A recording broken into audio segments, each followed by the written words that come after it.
make a loop. Wrap the end of the thread twice on the loop and pull it to close it.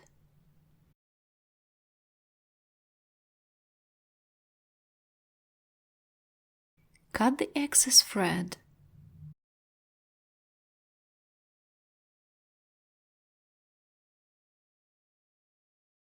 To do the end knot, turn the hoop, go under a close thread, take the needle through created loop and pull the thread up to close it. Repeat these steps twice. After the knot is done, go under a few threads to hide the end before cutting it. Invisible knot is done when you are unable to turn the hoop or embroidery is very gentle.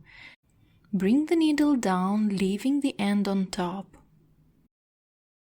Make 2 very small stitches close to each other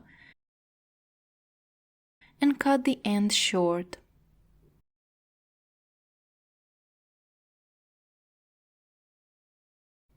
This works as well for the end knot.